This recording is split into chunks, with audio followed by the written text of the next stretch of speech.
The Valorian warships came to Earth on a Tuesday morning, and the sky turned black with their shadows. Queen Seraphi watched from her command ship as human fighter jets rose to meet her fleet, and she almost felt sorry for them because they were so brave and so foolish and so completely outmatched. The battle lasted 11 minutes. 11 minutes, and humanity's entire space defense force was burning.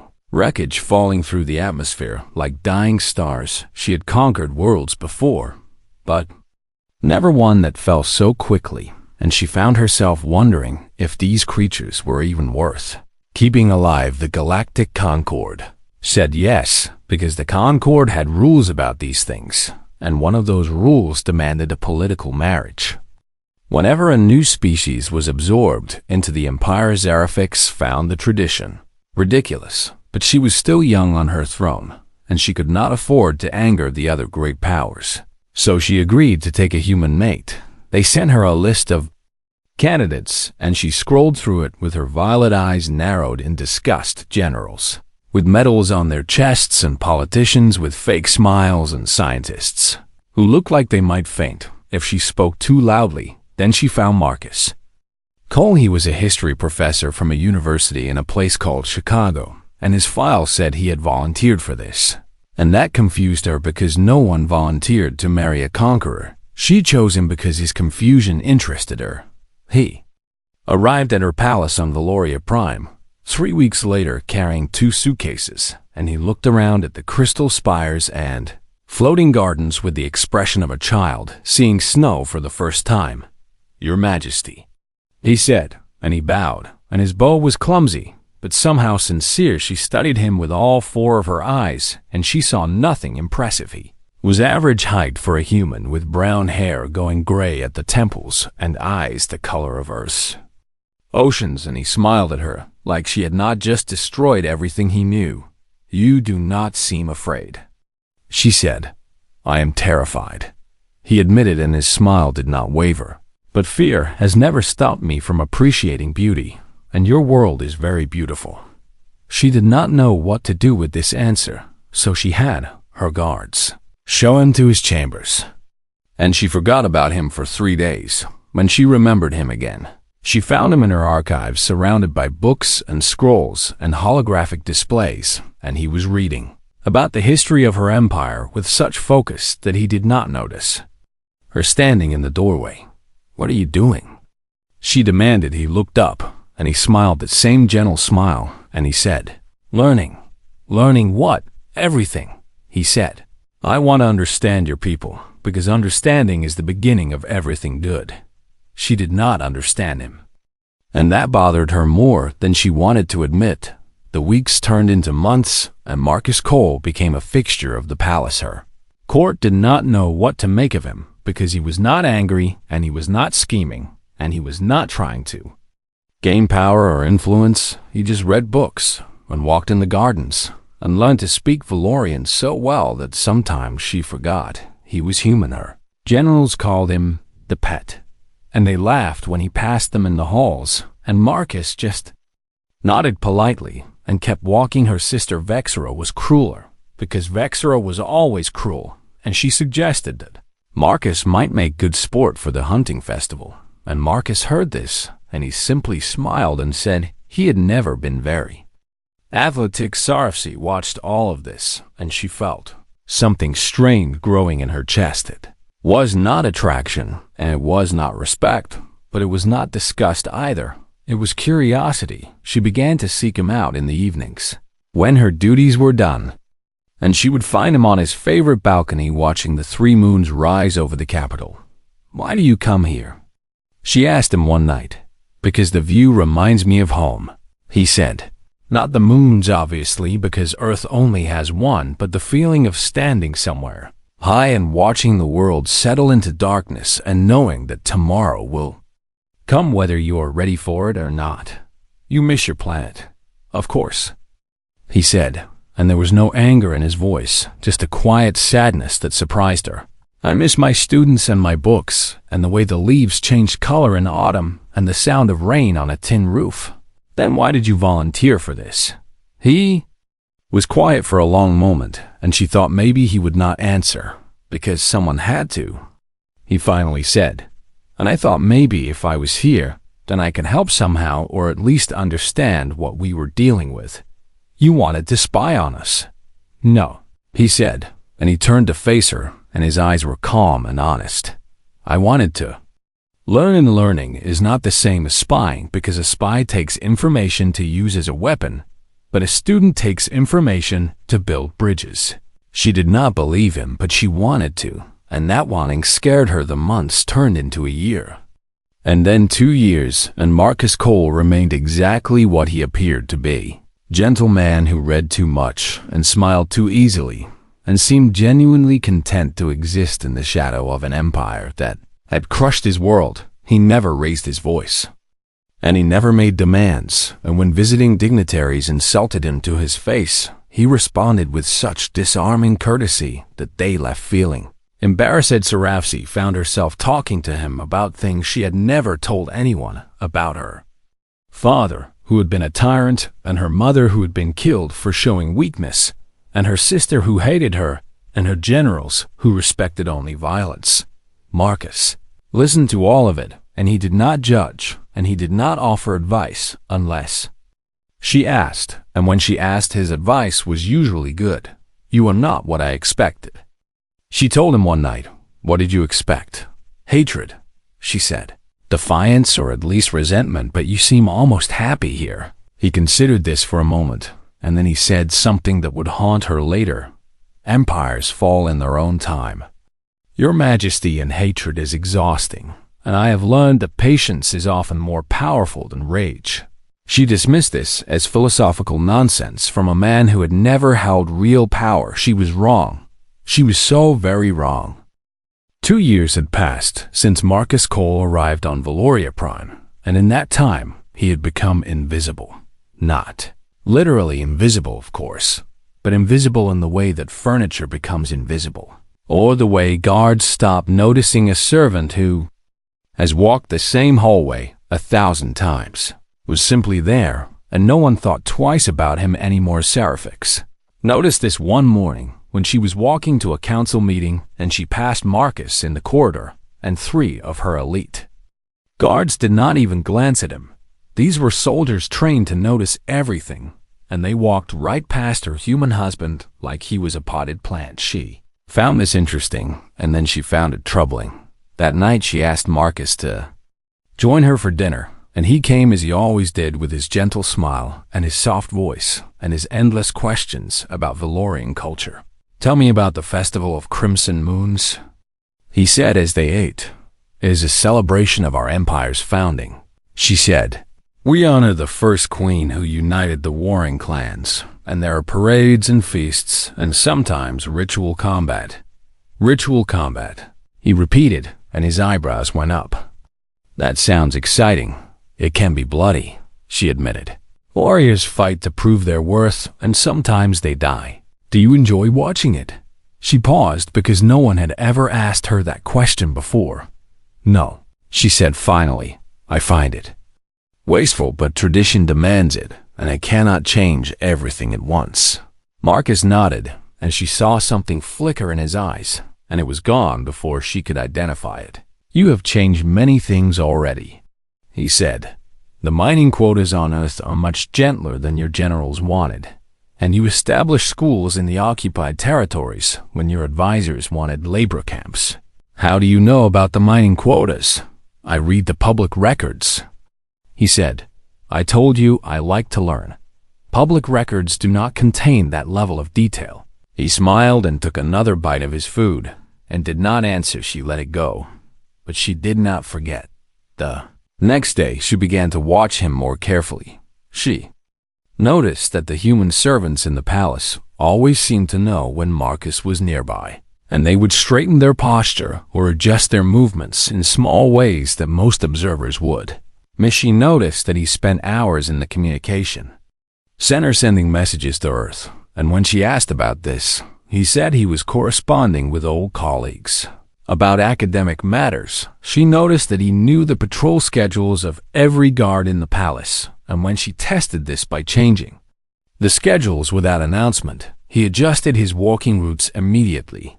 She noticed that late at night, when he thought no one was watching, he exercised in his chambers with a precision and intensity that did not match the soft scholar she thought she knew one.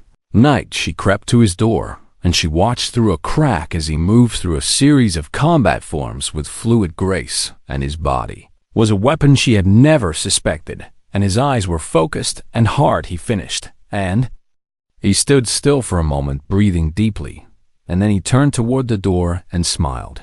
"Your Majesty," he said, "would you like to come in, or would you prefer to keep watching from the hallway?" She entered, because she was the queen, and queens did not hide in corridors. "What was that?" she demanded. "Exercise," he said. "Humans need to maintain their physical fitness or our bodies deteriorate." That was not exercise, and that was combat training. It was both, he admitted, and he did not seem worried that she had seen.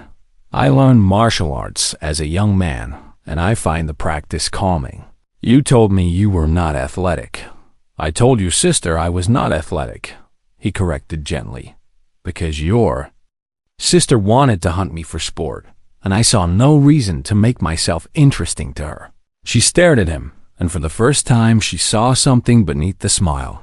"What are you?" she asked. "I am your husband," he said. "I am a student of history, and I am a human being trying to survive in an empire that views my species as cattle." "That is not an answer. It is the only answer I have," he said, and his eyes were calm and steady. "I am exactly what you see, Your Majesty, and if you see more now than you did before, then perhaps you are finally looking properly." She left his chambers that night with more questions than answers. Over the following weeks, she began to investigate.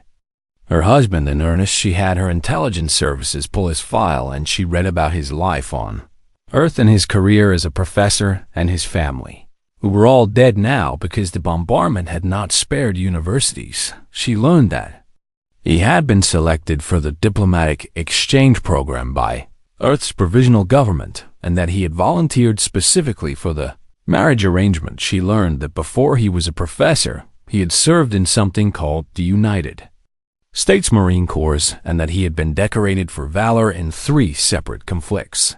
She learned that his academic specialty was not just history, but specifically the history of resistance movements and how conquered people survived and eventually overthrew their oppressors. This knowledge settled into her stomach like ice. "You were a soldier," she said the next time they were alone. "I was," he agreed. "A long time ago. And you study resistance movements." "I study history, and resistance is a recurring theme in history, because conquest is also a recurring theme. Should I be worried about you, Marcus?" He looked at her, and his smile faded, and for the first time, she saw something raw and honest in his expression. "I have never lied to you," he said. "I have not told you everything, but I have never lied, and I am telling you now that I am not your enemy, Seraphi, and I do not want to be." "What do you want?" "I want my people to survive," he said. "I want them to have dignity and hope and a future, and I want you to be the leader who gives them those things, because I believe you are capable of being that leader. And if I am not—" He was quiet for a long moment. "Then I will do what I must," he said, "because I am human, and humans do not surrender, and we do not forget, and we do not stop fighting even when we appear to have stopped fighting." She should have reported this conversation to her generals. She should have had him arrested and interrogated and possibly executed, but she did not, because somewhere along the way, she had started to trust him, and trust was a weakness she could not afford, but could not seem to escape. "Promise me something," she said, "if I can. Promise me that whatever you are planning, you will give me a chance to be the leader you believe I can be." He reached out and took her hand, and his grip was gentle, but she felt the strength beneath it now. "I promise," he said.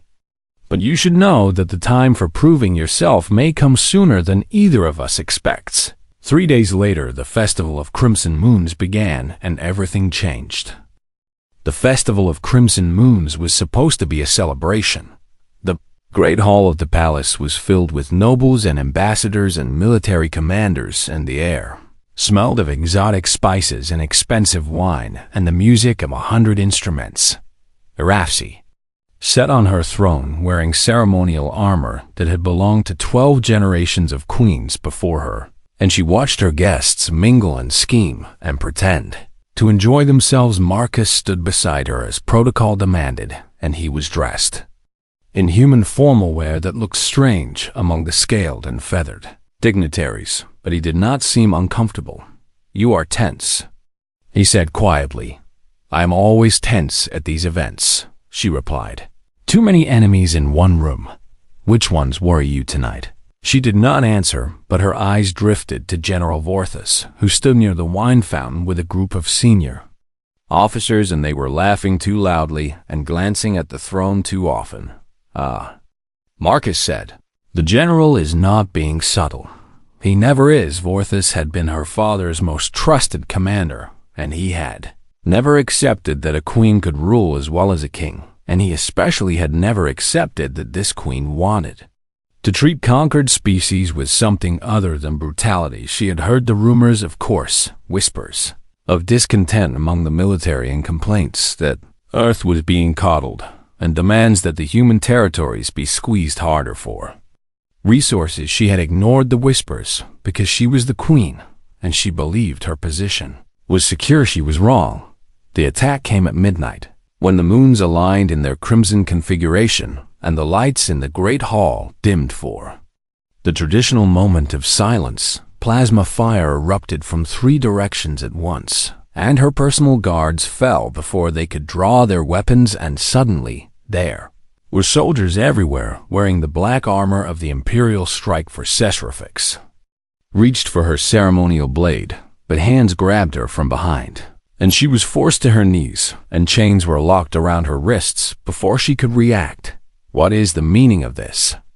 she shouted, but her voice was lost in the chaos. The nobles were screaming and running, and some of them were being cut down by soldiers who had apparently decided that witnesses were inconvenient. She looked for Marcus, but he was gone, and she felt a strange stab of fear for him, even though she did not understand why. General Vorthus walked through the carnage like a king surveying his domain, and his scales rippled with satisfaction as he approached the throne. "Your Majesty," he said, and his bow was mocking, "I regret that your reign must come to an early end, but the Empire cannot afford your weakness any longer. You are committing treason. I am saving our people from a queen who coddles primitives and negotiates with inferiors." Vexera appeared at his side, and she was smiling. And of course she was smiling because Vexera had always wanted the throne. "Sister," Vexera said, "you should have listened when I told you that mercy was weakness, and now you will die, and I will rule, and things will be as they should have been from the beginning." Seraphil looked at her sister, and she felt nothing but exhaustion, because she had known this day would come eventually, and she had hoped she would have more time. "Where is my husband?" she asked. Vorthus laughed, and it was an ugly sound. "Your pet? He ran like the coward he is, and my soldiers are hunting him now. But it does not matter, because one human more or less makes no difference. You should find him before you celebrate." "Why? So he can bore me with historical anecdotes while I kill him?" "No," said a voice from the shadows. "So I can make you an offer, Marcus." Cole stepped out from behind a pillar, and he was still wearing his formal clothes, and his hands were empty, and he walked toward the armed soldiers like he was strolling through a garden. 20 weapons turned to point at him, and he did not even slow down. "The pet speaks," Vorthus said. "Did you come to beg for your mistress's life, little human?" "No," Marcus said. "I came to give you one chance to surrender." The throne room erupted in laughter, and Marcus waited patiently until it faded. Then he held up a small device that fit in the palm of his hand. 17 minutes ago, your soldiers began their attack," he said, and his voice was calm and conversational. 12 minutes ago, your fleet commanders started receiving encrypted orders that appeared to come from you, and those orders instructed half of them to fire on the Imperial Senate while the Peo stay Other half believed it was a loyalty test. Vorthas stopped laughing. Right now, your ships are shooting at each other over the third moon, and by morning, your fleet will be reduced by 30%, regardless of what happens here. You are bluffing. 9 minutes ago, your supply bases on 3 different worlds experienced simultaneous accidents. Marcus continued. Nothing dramatic, just small fires and computer malfunctions, but enough to strand your ground forces without reinforcements for several weeks. Vexera hissed and her claws extended, but Marcus ignored her. 5 minutes ago, every major news network in the Empire received evidence of your conspiracy, including recordings of you and the princess discussing which noble houses to eliminate after your victory. He smiled, and it was not the gentle smile she knew, but something sharper and colder. 2 of those houses have private armies, and according to my information, they are mobilizing right now, and they are not happy about being on your death list. Vorthas drew his ceremonial blade, and his scales had gone pale. Kill him.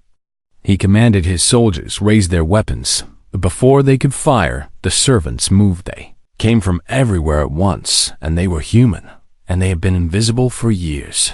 Just like Marcus had been invisible, and they were not armed with plasma weapons, but they did not need to be. Kitchen knives found gaps in armor and garrots wrapped around throats and heavy serving trays, cracked skulls, and suddenly the throne room was full of violence that had nothing to do with technology or superior firepower. Vexera screamed and lunged at Marcus, and a servant who had been carrying wine 5 minutes ago slammed a tray into the princess's face, and she dropped like a stone. Vorthas swung his blade at Marcus, and Marcus moved like water, flowing around rock, and suddenly the general's own knife was in Marcus's hand.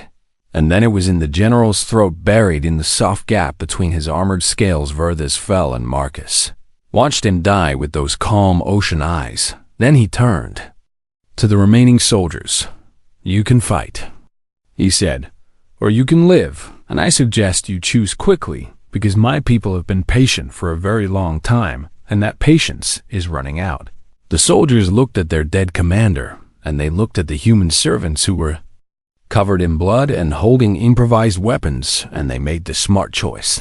They dropped their guns and raised their hands. Marcus walked to Seraphi, and he knelt beside her, and he produced a key for her chains. Are you hurt? He asked, and his voice was gentle again. No, she said. I am just trying to understand what I married.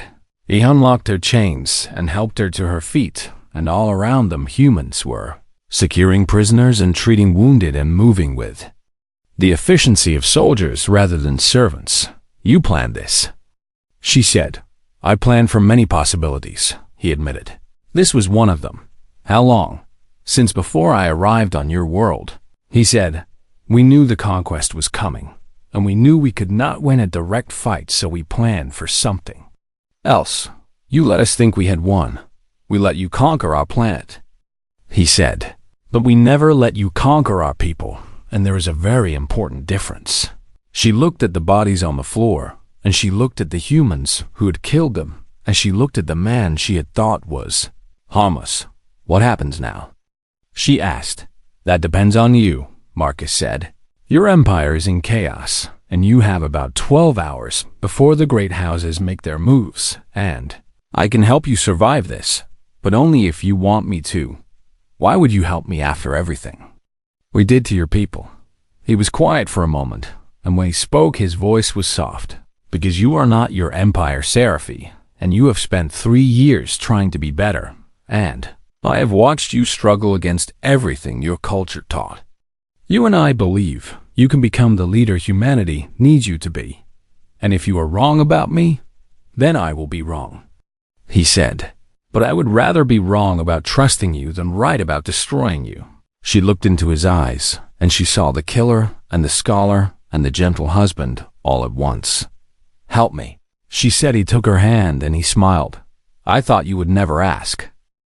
The sun rose over Valoria Prime, and the throne room was still littered with bodies or effics, set on her throne, because sitting on the throne was important right now, and appearances mattered more than comfort, and she needed everyone to see that.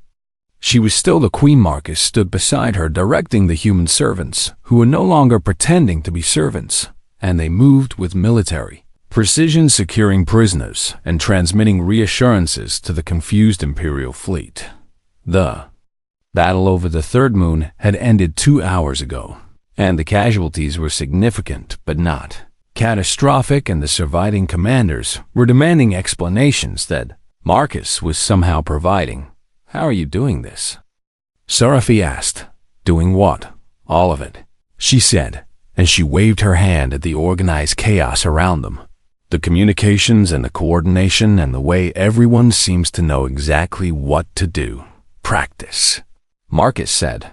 "We have been preparing for this moment for 3 years, and before that we spent decades building networks and training operatives and learning how your empire functions."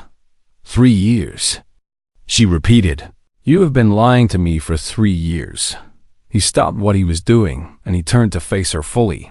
"I have never lied to you," he said. "I have not told you everything, but there is a difference between secrecy and deception. And I have always been exactly who I appeared to be.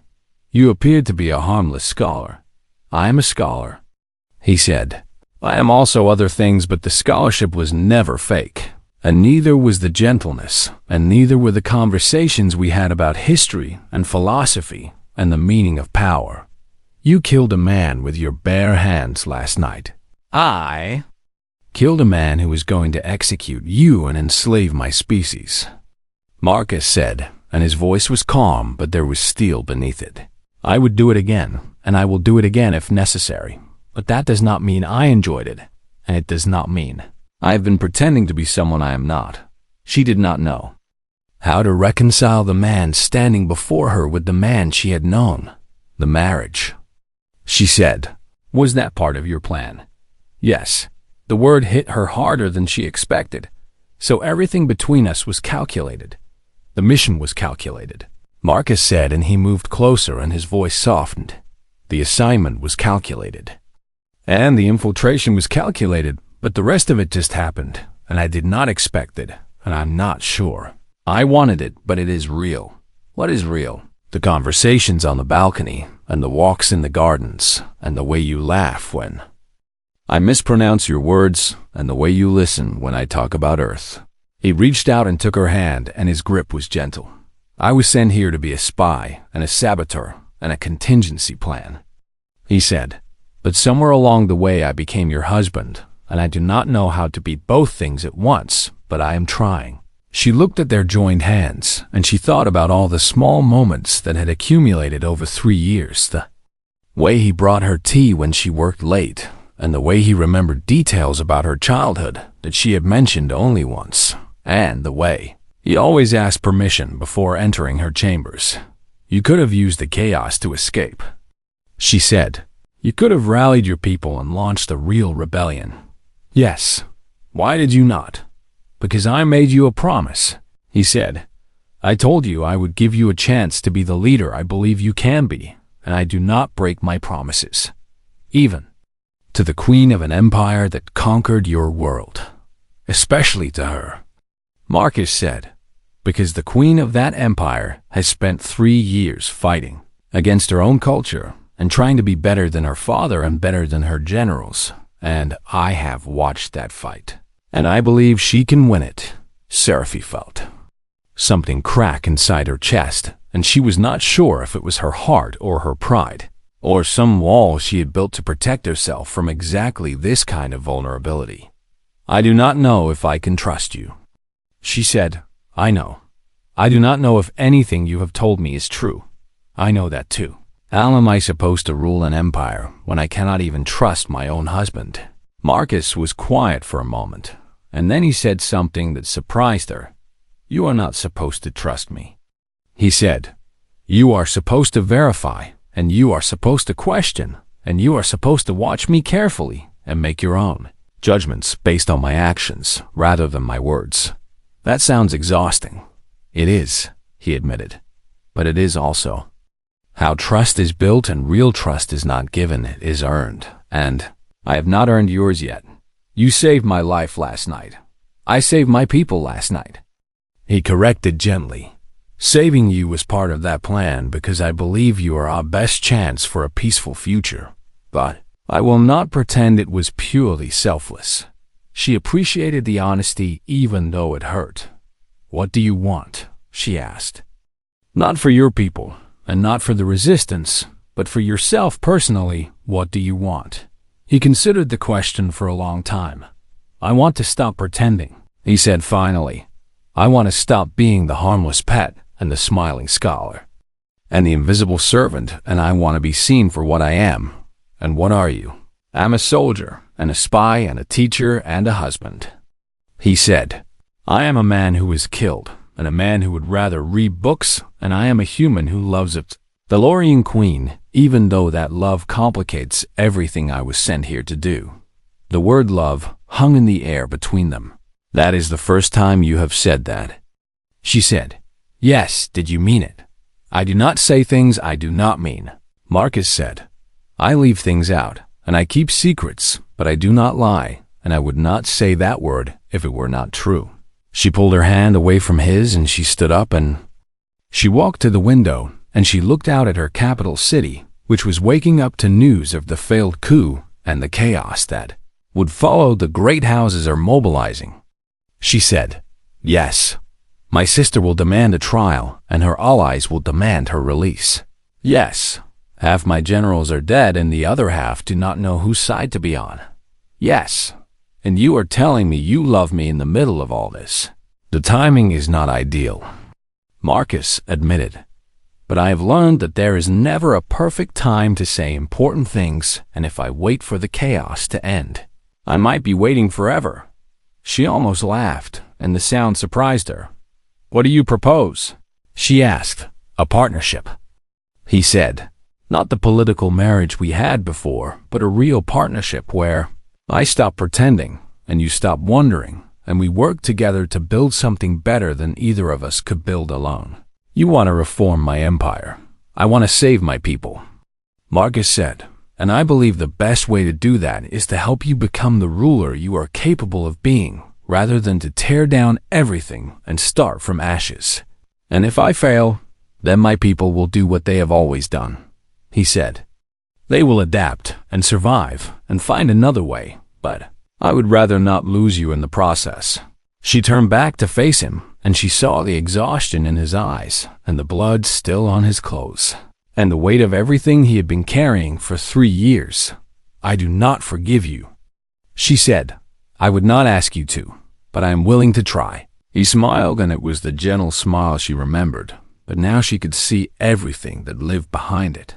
That is all I ask, he said. She walked back to the throne, and she sat down, and she looked at the humans who had revealed themselves as warriors, and the Valorians who were still trying to understand what had happened. We have work to do, she said. Yes, we do. Together, Marcus took his place beside her throne, and he did not bow, and he did not pretend. Together, he agreed, and for the first time since the coup began, she felt like she might actually survive this. 5 years had passed since the Night of Blood and Revelation Surfix stood before the new Galactic Senate, and she looked out at the gathered representatives, and she saw something that would have been impossible when she first took the throne. Humans sat among the delegates as equals rather than subjects.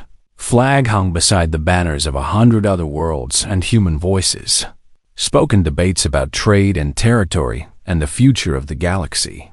The old empire was dead, and something new had taken its place. It had not been easy, and it had not been peaceful, and there had been more violence than she wanted to.